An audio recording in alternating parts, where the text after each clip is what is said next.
Nurawareen. In Wiradyuri, say, hello, how are you?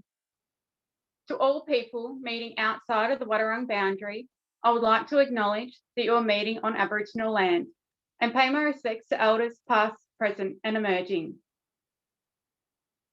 Kimbani Bari Wadawarung, Kijanich, King Kimba Wadanich, Jinjin Ba Wadanich. I say, welcome. This is Wadawarung country. Let us all come together, walk together and learn in peace. I pay my respects to elders past, present and emerging, to all Aboriginal and Torres Strait Islander people viewing tonight. I thank the Creator who watches over this land. I thank the Creator who watches over this land on which we stand. I thank the Creator who watches over this land on which we are visitors.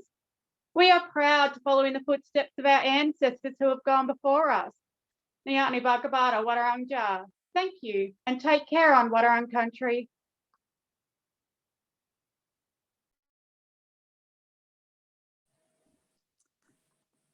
Good evening, everybody. My name is Belinda Duarte, and on behalf of the Geelong Regional Library Corporation, I'd like to welcome you to this evening's online author event with the beautiful Anita Heiss, who will be discussing her recent release of the book Bila Yarrudhanggalangdhuray, and really excited about having Anita here tonight. But what I would like to do on behalf of the library is say thank you so much to Nikki McKenzie for her beautiful welcome to country. As custodians of this country, and particularly of the Geelong Library, Regional Library Corporation, would like to extend an acknowledgement of country to Wodjobaluk and the Eastern Maar original owners of the land in which the library services reside on and operate, and would like to pay our deepest respect to Wodjobaluk and the Eastern Maar elders, past, present, and emerging elders that will join the leadership of Wodjobaluk and the Eastern Maar people into the future. We'd like to acknowledge and celebrate First Peoples of this land as custodians that have been learning, providing literacy, knowledge and stories for thousands of years. And with that acknowledgement, I too would like to say thank you for that welcome, Nikki. It's a privilege to be actually birthed onto Wodjobaluk country and myself, and to be a host tonight to such a special event is something I feel particularly blessed to be a part of. I'd like to extend that acknowledgement, or echo the acknowledgement that Nikki made in relation to First Peoples across the country that are joining us this evening, and all of the people that have joined us for the event. As you bring your own ancestral stories to the night, how you might be reflecting on that in considering either reading this book or listening, because it is on Audible, and also where, for those that might have actually read it already, where you might have more questions for Anita as a part of what has been an event established with the Geelong Regional Library Corporation for NAIDOC Week. NAIDOC actually starts this coming Sunday on the 4th of July. And during this week, we celebrate so many things about the oldest living culture in the world, or cultures, the history, our achievements as First Nations people. And, you know, it often accumulates with a significant event with the National NAIDOC Awards that was originally planned in Alice Springs, and unfortunately was going to be hosted this weekend in Sydney. With the situation and health risks occurring over there, they've decided that it's in the best interest to unfortunately postpone that ceremony, but that does not mean that NAIDOC will not go ahead. The week, as we said, commences on the 4th of July, goes through the 11th. If you're not involved in any of the activities today, make sure you look out for what is in your local communities. It's a great opportunity to participate in a range of activities locally with not only traditional owner groups, but Aboriginal and Torres Strait Islander peoples from a whole range of different communities that might be residing in your backyard. So log on to naidoc.org.au and make sure you're a part of it. There's a whole range of events, and if you can't get out because you are in lockdown, the good news is that there's plenty of online activities. Now, before we get to speak to the beautiful face that's on the end of the camera, I do need to say some housekeeping things and just a few reminders about the discussion this evening. It's a live webinar, and by clicking up on your Q&A button, and you can type a question or a comment. If you're on an iPad or an iPhone, you may need to touch the screen in order for the Q&A button to pop up. So this is interactive. Please join us in being a part of that process. And from memory, I do believe that the Dr. Heiss was actually planning to make a few comments about where people might be coming and joining us this evening. The webinar is recorded, so if you do like what we've discussed, please recommend it to your friends and family, because it's uploaded onto the library's YouTube channel over the next couple of days. I feel like I've said a lot already, Anita. Anita knows me very well. Just sit here just listening to you all night. I don't need to talk. I'm just going to watch Belinda's yarn. My traditional country, matriarchally, is Wotjobaluk country, northwest Victoria. Unbelievably proud of my family. I also have connections to Dja Dja Wurrung through my great-grandfather. It's a privilege for me to be the CEO of Culture is Life, a few other hats that I'm very proud of around being a director. One was as co-chair as Reconciliation Victoria. So it's a really important week for us as mob in celebrating NAIDOC Week. But for me, it's a particular privilege to spend time with you, Anita, and chat through this book, but also, you know, how this story has evolved and the layers and significance of it. So without any further ado, what I'd like to do is actually formally introduce you, beautiful woman. Dr. Anita Heiss is award-winning author of non-fiction, historical fiction, commercial women's fiction, children's novels and blogs. She's a proud member of the Wiradyuri Nation of Central New South Wales. They must be so proud of you. The Professor of Communications at the University of Queensland, who I know are unbelievably privileged and proud to have you as a part of their team, an ambassador of the Indigenous Literacy Foundation, the Go Foundation, which does extraordinary work, and Warra Aboriginal College, which is close to everybody's heart down this way. So thank you so much, Anita, for joining us this evening. How are you? Oh, I'm excited. I feel like, you know, we just have these yarns all the time, and this evening we're having a yarn with lots of other people around the country. So can I just say, Mandangul, thank you for that beautiful and warm introduction, Belinda, to myself and to everybody online tonight. I want to say Marang Iria, Yundu Anita Heiss Baladu Wiradyuri Geerlung, Ramiji Bul Brungley Bulmia Gandhi Bala Williams, Indamaladu, Balga Balga Galambu, Balagir Bumble, Balambumble Bul Wiradyuri, Nurrumbidgee, Yinjamaradu, Yagaragu, Jagaragu, Turubagul, Mianjangul, Maingul. And so in my traditional language, I'm on my L plates. So if there are fluent Wiradyuri speakers logged on tonight, please be kind, because you will know how difficult our language and grammar is. So I did try to say, probably in a dreadful Aussie accent, good evening. My name is Anita Heiss, and I have Wiradjuri belonging from Murrumbidgee and Brungle missions in central New South Wales. I'm a Williams. I pay my respects to my elders, to my ancestors and those who have passed over, and Wiradjuri country. But tonight I'm speaking to you from Mianjin, Brisbane, city of Brisbane, on the traditional lands of the Yagara, Jagara and Turrbal peoples. So what Belinda alluded to earlier is that I wanted people to put in the Q&A box whose country they're on tonight, because it's always interesting whether you're Indigenous or not Indigenous, or whether you're logging in from overseas. It's really beautiful to know that through storytelling, the power of storytelling, we can all come together and via Zoom. What did we do? Tens of thousands of years ago, we lived without Zoom. But now we get to celebrate storytelling via Zoom as well, so webinars. So I'm really excited to be here. So thank you for having me, Geelong Libraries and Belinda. And thank you, Nikki, for that beautiful welcome to country. I think it's important, Anita, as you've said, in acknowledging country, just to extend that acknowledgement out to whatever country people are on. And, you know, there's a couple of people that mentioned that they're on Wurundjeri country, which is awesome. Yorta Yorta person out there, shout out, which is awesome to hear. I look forward to seeing more about where people are based. So don't be ashamed, put that up in the comments section. And if you do have any questions, add it to the Q&A as we go along. So I guess we should get started, because it's...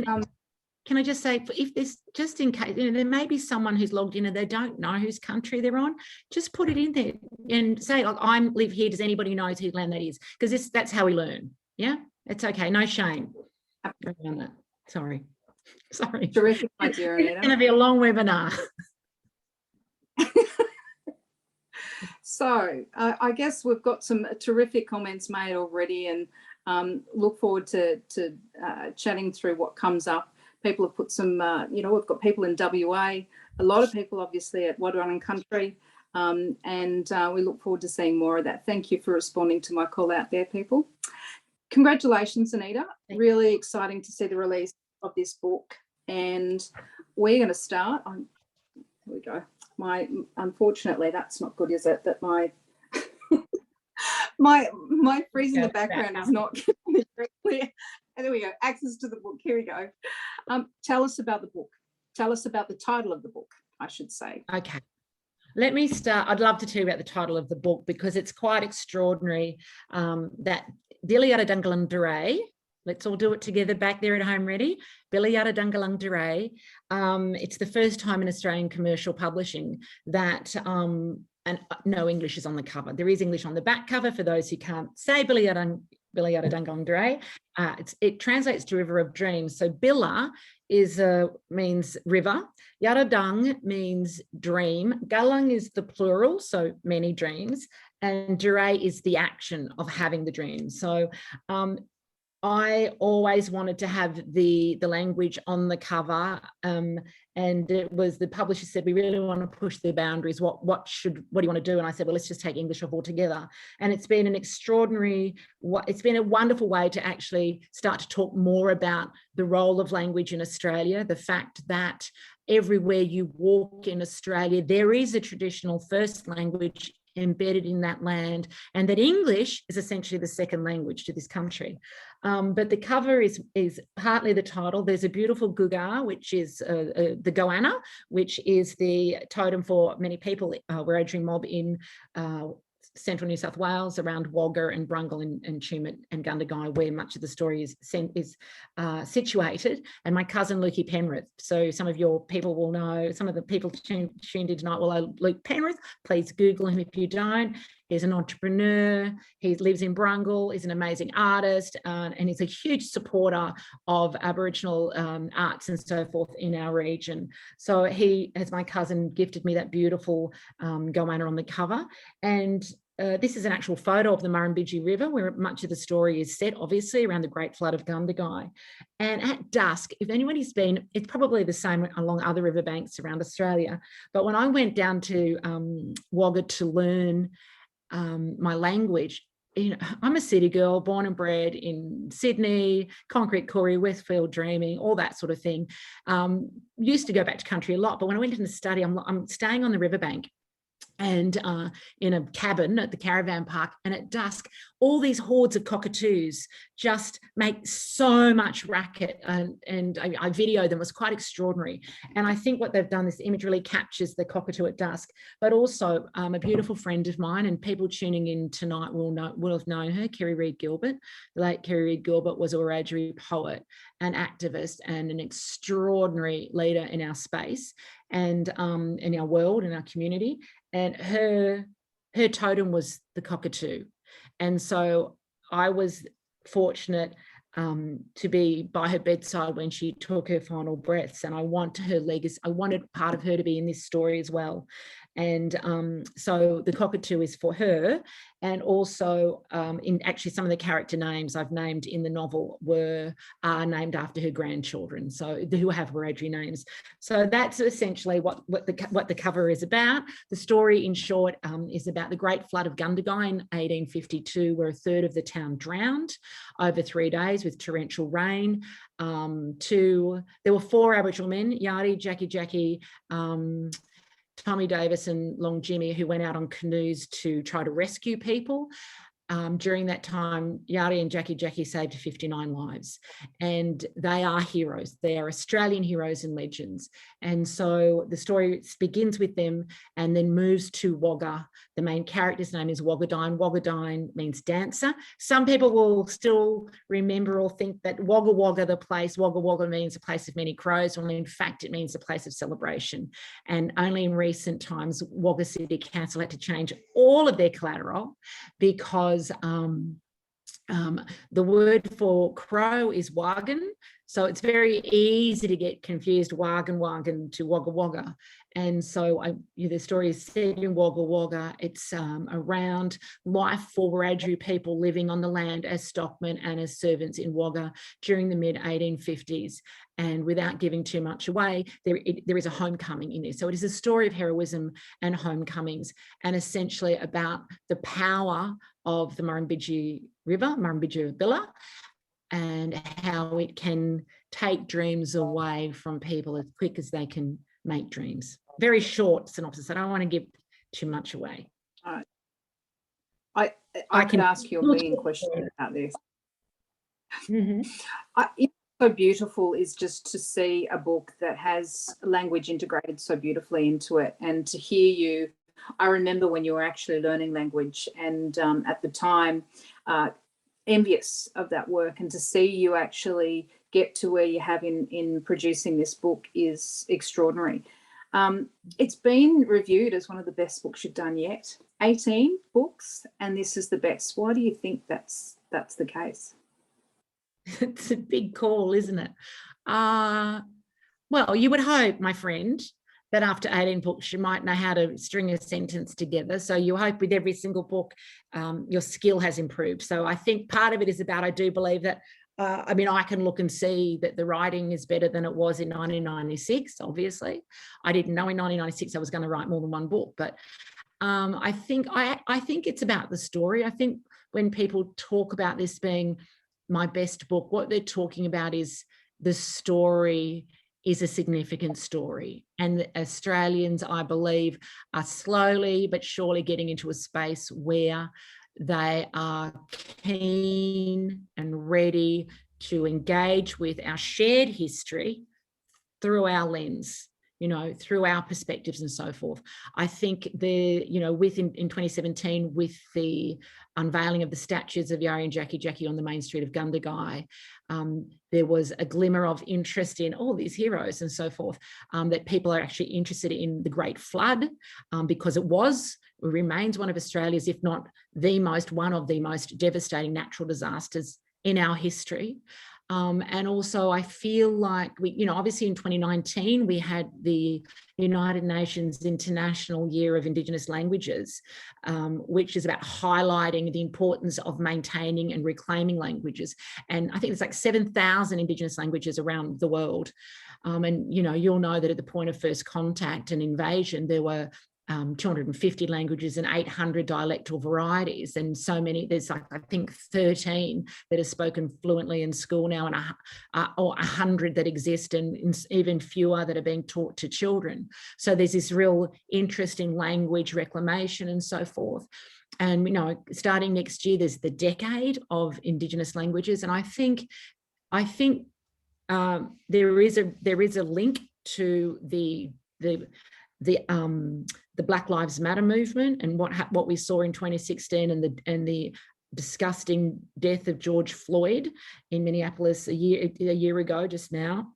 And what happened at that point is that not only did it mobilize an international movement of people around Black deaths in police custody, but what happened in Australia was this surge of interest in stories and race theory and words written by Aboriginal people. And I think that has actually impacted on the way in which Australians are now engaging with our stories. So when they say it's my best book yet, I think what they're saying, it's a reflection of people reading, going, I'm ready to engage with this and I'm ready to read now. And it's not a criticism. I'm really happy about that, because I think it's been a long time coming. And if I don't write another book, then, apparently I've already written the best book, so that's okay. One good book. That's just not true, Anita. For people people that are new to meeting Anita Heiss, you must do more research on this woman. She's got some extraordinary pieces of work out. I do want to say that, you know, the evidence with all of our young people is how critical culture is, and the power of language in restoring that piece from a wellbeing perspective. So, you know, this book for me was a reminder to normalise language in an integrated way for, you know, for all Australians to be aware of. But as a First Nations person, a Wotjobaluk woman, Dja Dja Wurrung, and holding this and wanting to hear, and, you know, the reflections of our people's, our own people's words in a book is really powerful. So yeah, I'm curious about the origins of the birth of the book, given, you know, your language journey, and, you know, where did it come from? Where did you go, yes, this is the book I'm going to write about? What happened? It's a really good question, because I never imagined I would write this story. I didn't know I had the capacity. Personally, you know, the amount of anxiety I have around any of my, you know, work that goes in the public domain. And what happened was I'd done a novel on, I had written a novel, Barbed Wire and Cherry Blossoms, about the Cowra breakout in World War II. And I was really, really proud of that work, and being able to work on country down in Cowra, not far from Arambi Mission where my mother was born. And I was really happy about that. I didn't feel I needed to do another novel. And then I was asked by Simon & Schuster, they said, we want you to write an epic historical novel. And I'll be honest with you. I didn't even know what an epic historical novel was, or what that constituted. But I said, if my view is always, and I say this to young kids in school, if somebody believes you have the capacity to do something, then you probably have got the capacity. We are so full of self-doubt ourselves. And so I thought that, like, my publisher's going, no, you can do this. We know you can do this. So we had no idea. I had no idea what the story would be, except that I wanted it to be a story about women, Wiradjuri women and non-Indigenous women living on the land in central New South Wales at some point in time in history. I had no idea what that story would be. I knew that there would be, it wouldn't be a feel-good story, because I knew there's a lot of dark history. Obviously, during that period of time, we were being displaced, dispossessed of, you know, land and so forth, and living under acts of Masters and Servants Acts and so forth. And so what happened was, we had that conversation in May of 2017. In June of 2017, they unveiled the statue in Gundagai. Now, I wasn't there, but my family were there, and I watched it all unfold on, you know, Facebook and in the media. And I thought to myself, how is it that the whole country does not know about this story, about these heroes, these Wiradjuri men who risked their lives in the dark of night, in torrential rain, in raging floodwaters, to paddle out and save all these humans. It wasn't about black and white. It was just about one human being going out to save the life of another human being. After, mind you, this is after local Wiradjuri people had told the locals, do not build here, this will flood. And they didn't listen to them, right? So this is well documented in history, that they were advised not to build there. And, you know, how do they know about the flood? How do they know about these heroes? So I knew that somewhere, I still didn't have a story, but I knew that I wanted to write a story about this. And there was already people saying there needs to be a film. And quite often, I know lots of people, film crews and film companies have been Gundagai talking about a film, but they didn't have a script. So, you know, there needed to be a story written. So 6 months later, I flew into Wagga Wagga to Charles Sturt University, and to start learning my language with Uncle Stan Grant, who, with his brother Uncle Sess, the late Uncle Sess, and Dr. John Rudder, had recorded all these enormous, amazing resources we have. We are so blessed.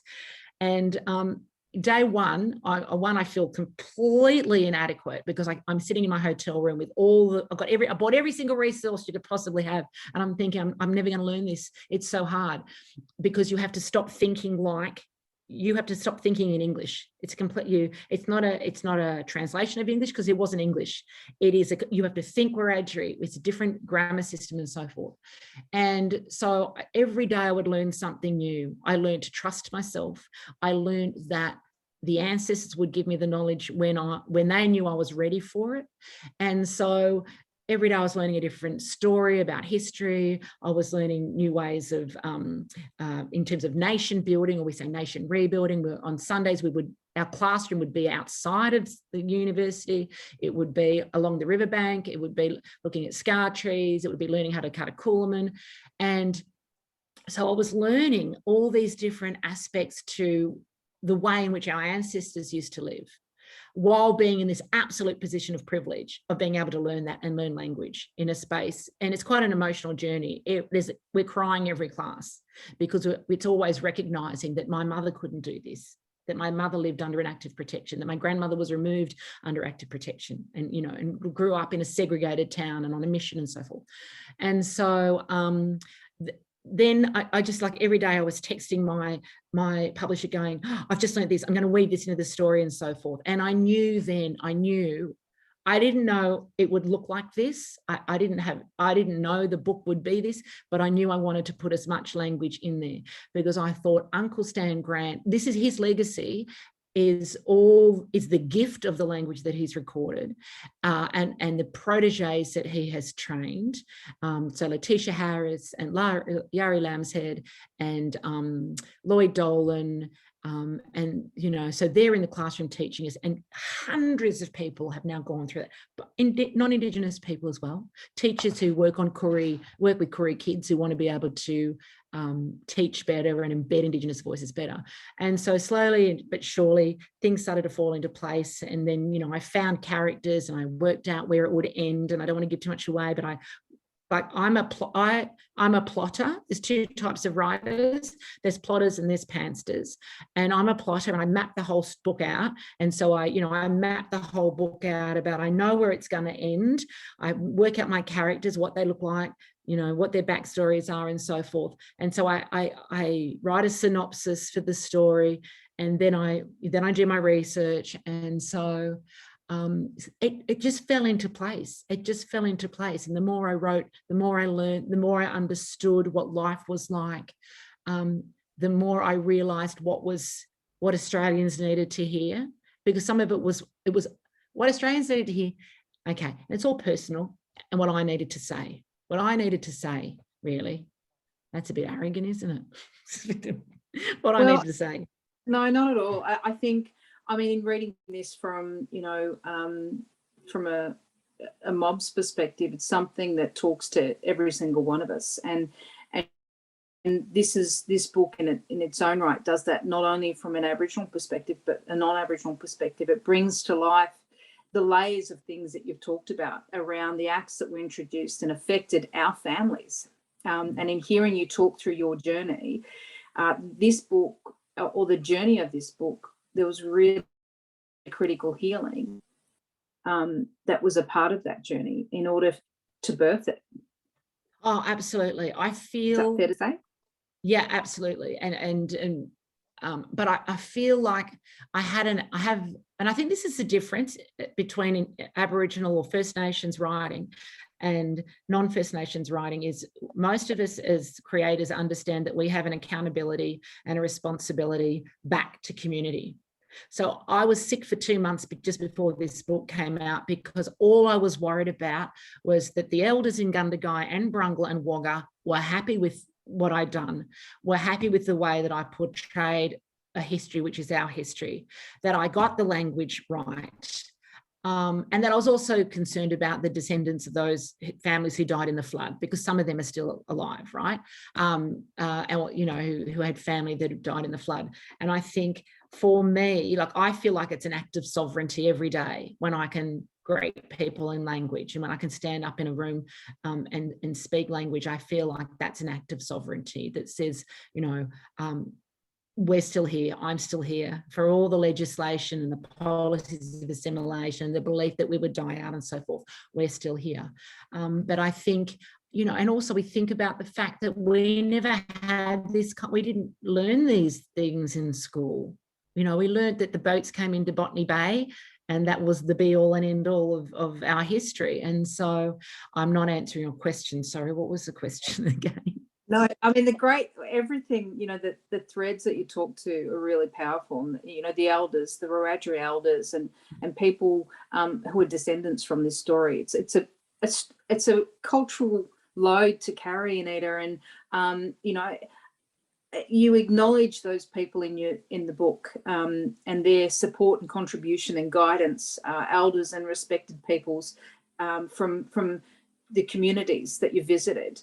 Tell us, you've talked about it, tell us some of the things that they've had to say, because I can understand that anxiety, with that cultural load. And tell us what was some of the feedback from the elders, and maybe some of the unexpected surprises that came through as you visited those communities with Mob. Yeah,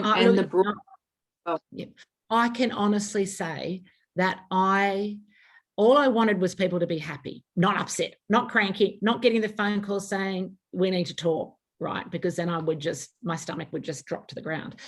So I was absolutely overwhelmed. So Auntie Soni Bulger is our matriarch from Brungle, and so she had read the pages that were relevant. I said, do you want to read the whole thing? She said, no, I'll just read it when it's published. But she read the pages that were relevant to Brungle.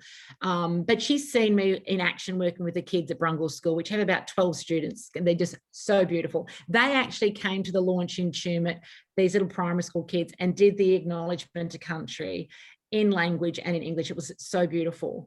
So Auntie Soni launched it in Gundagai, and the local community came along, and Ian Horsley is actually a descendant of someone who was saved by Yari in the Great Flood. And I spoke to him when I was writing the book. I said, I want to mention your family, because his family had done a number of tributes within town.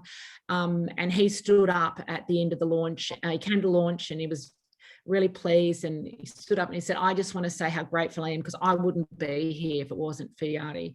And so that mattered to me as well. But the next day we went over to Tumut, which is like, 20 minutes down the road, and Auntie Winnie and Auntie Sue Bulger, when they launched the book, they spoke to how the story spoke to their lives growing up on Wiradyuri country. And so that mattered to me as well. And that mattered to the kids and the high school students who were in the audience, who were learning that, these elders in front of them are talking about their lives, even though the novel's about the 1850s. And they're also talking about contemporary times, because there's a lot of things that haven't changed for our mob. And then on the weekend, I was in Wagga Wagga, and Cheryl Penrith, who's Lukey's mum, who's my cousin, she launched, we had a conversation, and her words to me were, she handed me a letter from someone who had been at the festival the day before, who had written about the impact that the story had on her. And it's quite extraordinary. And Cheryl said, you don't understand, you've started a movement here. Which overwhelmed me, because all I set out to do was write a good book that, put our people in the literary landscape, put our stories in the literary landscape, and put our stories also into the hands of everyday Australians. So you and I have talked about this before, how we have no control how people hear us when we speak publicly, because we hear through our own lenses, we write through a lens. We have no control about how people read our work. I put something out there hoping somebody could read, two people can read the same book and read it completely differently. So I've been overwhelmed by the response, particularly by community. I don't know why I'm shocked, because I do all the right things. I do all the right things. I sent drafts to all the people that needed to be sent drafts to. But I've never had so many overwhelmingly positive reviews in mainstream media and so forth, and invitations to go everywhere. I'm off to Wangaratta. Is there anybody from Wangaratta online tonight? I'm excited. I did an interview with the Wangaratta newspaper today. Right. And also, all these, I was in Griffith last week, and that was extraordinary. So my family in Griffith, the Williams and Penrith family, they came along. But what we're seeing also in the audiences are all these non-Indigenous, there's an older demographic who can be in libraries during the day. We have the Wang person listening in. They're based in Melbourne, but there is a Wang. All right, Cheryl Johnston. I'm going to be in Wangaratta. I'm very, very excited. I've got 2 nights in the Wang. Is that what I call it? Going to the Wang. And so, sorry, a couple of things, a couple of questions that have come up. I will pick them up. One later towards the end of the evening in relation to creating a version for a younger person. But before I get to one that I've got on the list that somebody's asked already, which is excellent that we're in tune with the same line of questioning, I do want to say your crafting and normalising of language in this book is really, it's very clever. wouldn't expect anything less than you as a professor. Actually, just as a beautiful Black woman, it's beautifully articulated, but you keep the reader engaged and compelled and understanding the story without necessarily going to the glossary of terms every 2 seconds. Tell us about how you got there. Okay, so what I said to my publisher, I will say, I am just blown away by the publisher that I'm working with, Simon & Schuster. They have done things for me in this project, but also, you know, for the mob, like they put up half the money for the NAIDOC ball in Gundagai because they couldn't get funding, right? I just rang up and I said, bloody, blah, and they're like a no-brainer.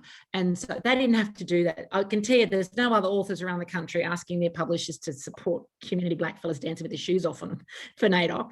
And we had a great time. But I said to them, I want to use language. They're like, absolutely. All they said was, when you're writing, my editor said, when you're writing, write it so the reader doesn't have to go to the glossary, so that you can get the gist of the meaning in the sentence. So for instance, I think there's a scene in there where Wiradyuri is at the camp in Wagga, and there's sorry business going on, and a young boy comes up with some clapsticks and have a conversation, and he says to her, Norobal Nindle, and she says, I love you too. So you can get that's what Norobal Nindu means, I love you. And so it was about doing that, you know, throughout. So as far as I know, I did it correctly in terms of meaning. And I've had other people who have reviewed the work saying that once they saw the word enough times, they got to know what it meant. Today I got a text message from a friend that I met in Karratha, like back in 20 years ago. And I had to double check that it was this person that I knew. It started with Wiradyuri, which is good day, and ended with Mundangul. Thank you. So I'm like, I've got now non-Indigenous people sending me text messages with language in it. And that is not something I set out to, but you know, that's fantastic. It's fantastic because what people are doing is recognizing that there were existing languages here already, and that needs to be acknowledged. Absolutely. So for as long as I've known you, you've been an extraordinary advocate for women, and to hear your intention to really put central to this story was around Wagadan, and you know, ensuring that her voice is heard through the story, but also you know, a relationship that she had, a very close relationship that she had with Louisa, who was the wife of the Bradley brothers. And clearly, do you want to tell us a little bit about those two characters and I guess what you felt brought them together as women? And then, you know, I think one thing that I've found in everything that you do, you have such an inclusive approach with your work, but you're very forthright about matters that you know either unite or divide us. And I could see the echoes of that in this relationship of these two women. Thank you. Thank you. I think people see things that I didn't even know I intended to do. So thank you. We sound much smarter than I thought I was. All right. So Louisa Spencer, her family dies. She loses all her family and her husband in the floods. She soon marries James Bradley, who is the station owner where Yari is working as a stockman, and the home where Wagadan is actually the servant. And so Louisa it's quite interesting because Louisa is the only person and the first person that actually paid Wagadan any real notice and respect, calling her by her name, because everyone else called her Wilma because they couldn't be bothered trying to learn how to say it, calling her by her name, inviting her to sit and drink tea with her and so forth. So she builds this friendship and treats Wagadan in a way that every person should be treated. Now, what I learned was interesting when I was researching. Someone said to me, oh, you should make her a Quaker. So I raced home and I Googled Quakers. Quakers came to Australia in 1838, and their two main missions were to get equality for convicts and for Aboriginal people. So this is perfect. She can be a Quaker, so she can have this belief in equality and so forth. Now, but what we see unfold through the story is it's not that Louisa doesn't have these good intentions, but for the bulk of the story, it's still about what can Wogadine do for me. So Louise is very lonely. She needs companionship. She needs friendship. She takes Wogadine to Wagga with her when she has the capacity to let her stay with her family. So there's still this control, which we see played out all the time, even today. We want to help the Aborigines, but we're going to tell you how we're going to help them, and we're going to be glorified for what we do, sort of thing. And so, but what we see is non-Indigenous women, white women on the land at the time also didn't have a great life, and she came from means, and, it was patriarchal, and so forth. And there was there was a lot of domestic violence against women at the time, in non-Indigenous society in country New South Wales as well. So I was trying to show that in different ways they needed each other. Wogadine needed her less because all she wanted to do was to go home with her family. And so, but what we did see was the capacity for Indigenous and non-Indigenous women to actually function and live together and do things together. And we see that every day. We see that in our allies or our accomplices and the women in our world that share the mic and give us a platform and find ways to make sure we have a voice in this space, in spaces where we might not normally get a voice. So I guess some of it does mirror the way in which Aboriginal and non-Aboriginal women's relationships are played out today as well. Didn't answer your question. No, you absolutely did.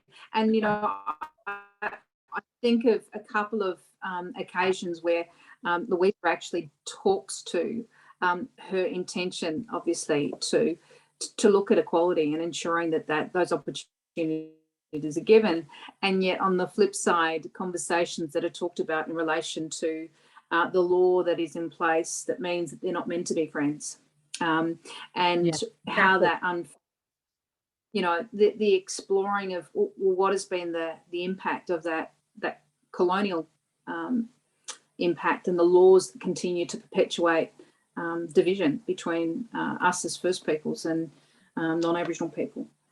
I'm mindful of a couple of other questions that have come up, but I do want to pick up on, you've talked about these amazing heroes, Wiradyuri heroes, 59 people saved in the floods, and to see that occur in a local community with the unveiling of statues, not that long ago. How do you think, the challenge in the balance of picking up factual, historical elements in the book, that's a fictional book, and then how you've brought to life the voice of mob, that balance has been done in a way in which talks to so many layers, Anita, and I want to acknowledge how significant it is, but it also addresses the stereotypes around Aboriginal men. Did you want to talk a little bit about, how, what your intention was in really bringing that to light in a much stronger way? Thank you. And that's a great question. And you just reminded me of something. So just before I get on to Bila Yarrudhanggalangdhuray, I said it wrong myself for 6 months. There's another story. Anyway, it's in all my novels, from the chick lit novels through to this one. I always portray our men as respectful and strong and capable, because that's the kind of men that I have always had in my life, in my family, my cousins, my brothers, my mother, the way she talked about my grandfather, always hardworking, ethical, and so forth. And I think our men are often demonized across many mediums. And I think it's really important for me. Everybody else can do whatever they want. For me to, through my storytelling, to acknowledge our men the way I have experienced them. Now, in terms of Yardie and Jackie, there's so many things that are extraordinary about these human beings. One of them I pointed out to this journalist today was that I got in a canoe and I rowed 20 kilometres from Gundagai down towards Wagga for a number of reasons. One, we did a tribute row. There was 20 of us that got in canoes, most of them from the language course. Miriam Crane and her husband from Mason, from Gundagai. Someone travelled from Newcastle. And we rowed down there as a tribute to Yarri and Jackie. But I also wanted to understand what it felt like to be on that river. What did they feel? Now, they're out in torrential rain, raging floodwaters. I'm out on a beautiful November day, blue skies. I've got a life jacket on. I'm not going to drown, right? I still fell in the water. It was icy cold and I was scared. I knew I wasn't going to drown. I was scared. I was scared because like my phone fell in the water and where are the car keys? But lesson learned there. But when I think about it and I think about how they managed to get into that river all those times, one person at a time, because it only held one person back to the shore, back out again. Can you imagine? That's a skill. They knew how to work that river. They knew what it took. And their arms must have been just absolutely aching. And there was nothing about them saying, we're going to move our women and children to higher ground and stay there till the floodwaters, what's it called? Go down. They went out. What is it? Oh, you're saying to higher ground? No. So they moved the women and children to higher ground. What I'm saying is, so when the floodwaters declined, whatever that's called. Look, have a very small vocab. Anyway, they went out. Water received. Thank you, Cheryl Johnston from Wang. The water is. I was going to say that, I wasn't sure. Anyway, so what it said was, it was an absolute act of courage and bravery and humanity. And I thought, if we talk about reconciliation, his mob holding up the reconciliation process before it's even started, doing stuff they didn't have to do. And we know if the roles were reversed, would we have seen those, white fellas, settlers going out to save potentially drowning Aboriginal people? So I just think there's so much that, I will say, for people who already know this, and I think that I don't know this, there is record in the press of Yarri being accused of murdering someone, a young woman, but that I could find no information about him ever being charged for that. So I do acknowledge that in the back of the book, that this has been recorded in the press. I did see that, and I've noted that. The purpose of my story was around the heroics of that moment in time. So I'm not saying, that didn't happen. I have no proof that he was actually charged for that. That's all. Yeah, good point. I'm mindful that there might be some other questions we need to go to and encourage people to add to the Q&A section there, but we cannot go any further without talking about the love. Oh, do you know what? There's a scene in the novel about Yinjamata, who's the black sweetheart. So I believe in love and romance. I grew up in a house with parents who just adored each other. I can write quite easily about true love because I've seen it, right? And so, it's fun to write it, but I wrote this beautiful scene about Yinjamata and Wogadine in the river and still, I was in Barcelona at the time. It's one of the first scenes I wrote, and I love which is it. halfway through the story. Yeah. And so I just love that. And there's this innocence of, she's quite naive. She has a conversation with Louisa about love. What is love? She's only ever known love from her family, and she loves her family deeply. She doesn't know this, but of course, when everybody remembers their first love. Some of us remember our second and third loves. So we see the pairing of, he's a hero. There's this dreadful, dramatic, very sad, emotional scene where he tries to be the hero. But I love Yinjamata. And that word is my favourite Wiradjuri word because it means to respect and to honour and to be polite and to move gently. And that's, I think of my grandfather and the way that my mother talks about my grandfather being like that. But what we see, so some of the point of view of the novel is through Yindi's eyes. And we see the way he's worried when he first sees Wogadian when she's serving the food to the stockman, and how he thinks about her. But what we also see through Yindi's eyes is the landscape and how the land is changing with the introduction of cattle and so forth. And, you know, all these ostriches being killed for gold, which was a true story. And when he takes his boys out on country, and just the way he works with, you know, with the boys on country and so forth. And I think I fell in love with Yindi myself a little bit. Well, I absolutely did. What a gorgeous part of, you know, a narrative that's just so layered. It's just talks to racism, it talks to connection and humanity, it talks to women's rights, to our rights as First Peoples, or lack of. And, you know, it really speaks to an opportunity to explore the history of whatever country you're on in Australia. And I know that this will inspire people to unravel a whole range of things, Anita. And for me personally, I can see that happen. So for you to get that feedback is no surprise to me. But before we ask about what's next for you, because can you believe the hour's almost up? I guess, what did you... Can I just say one? Thank you for your absolutely beautiful, kind words. But can I just say, I was thinking when we were talking about Yindi, like, we don't see in literature Aboriginal people as loving, giving, having normal relationships like everybody else. So we were making love and having families and nurturing each other long before the settlers arrived. So why shouldn't we? Sorry, I just go, why aren't we thought of? Why don't we write about that? We've been loving for millennia. Okay, sorry. Next question. Absolutely. And you're right. How often do we see that in our literature?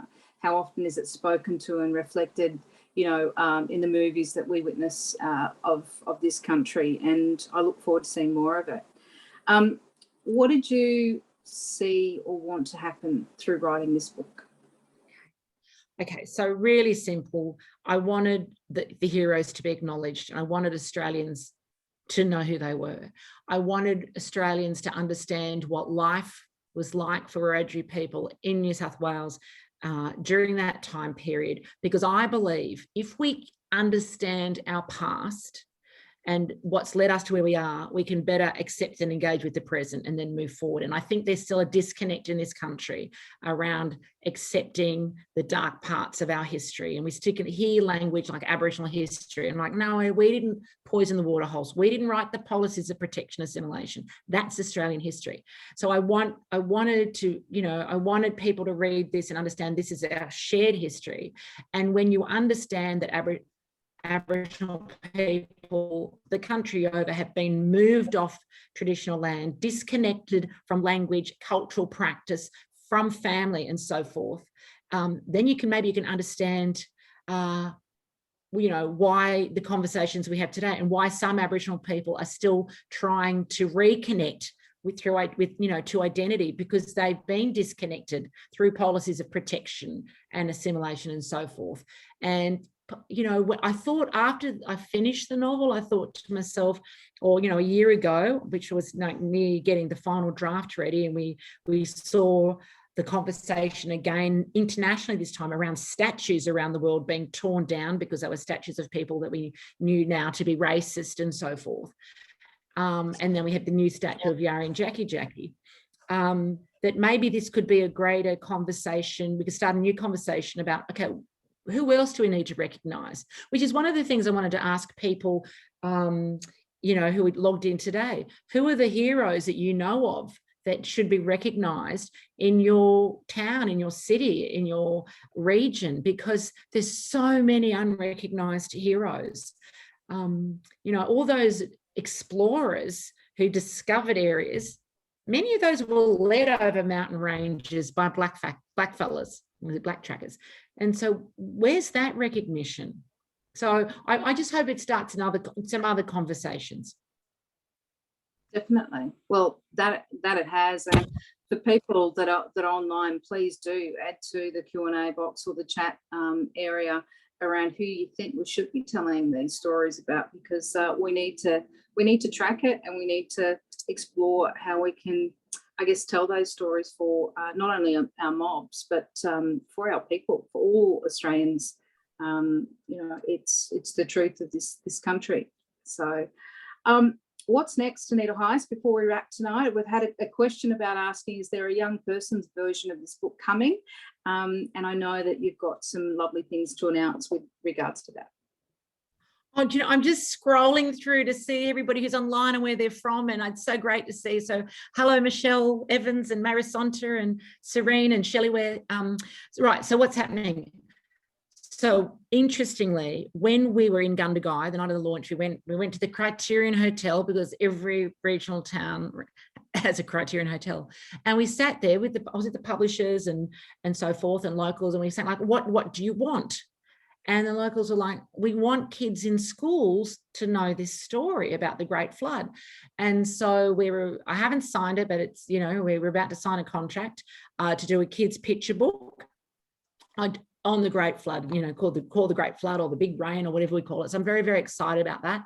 And we'll launch that on the anniversary of the Great Flood in 2024. And then we're talking about doing a book for, is it middle grade readers book. So that would make me happy. And I think for me as a writer, I like to ask, what are the stories that need to be told? So when I was in Gundagai last week for the best NAIDOC ball in the country, we're out for breakfast, and I was with people like Auntie Bajaja, Annie Elaine Lomas, and she lives in Wagga, and people from Tumut were there. And I'm like, I ran some ideas by them. I said, this is what I'm thinking. What do you think? Because it's, I live in Brisbane. I don't live on country. I want to know what people on country down there would like to see told about the stories of heroes down there. So I've got another historical novel on the boil, and all I'll say is that it will feature Wiradjuri and the Battle of Bathurst of 1824. Yeah, so I'm excited about that. That's exciting. Yeah, absolutely beautiful.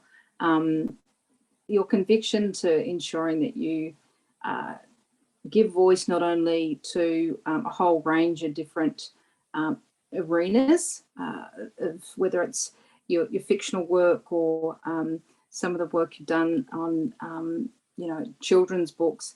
There is just this passion and commitment and conviction from you, Tita, in ensuring that our voices are heard, and the relationships that we build are also given, I guess, the honour and respect that we haven't been given historically.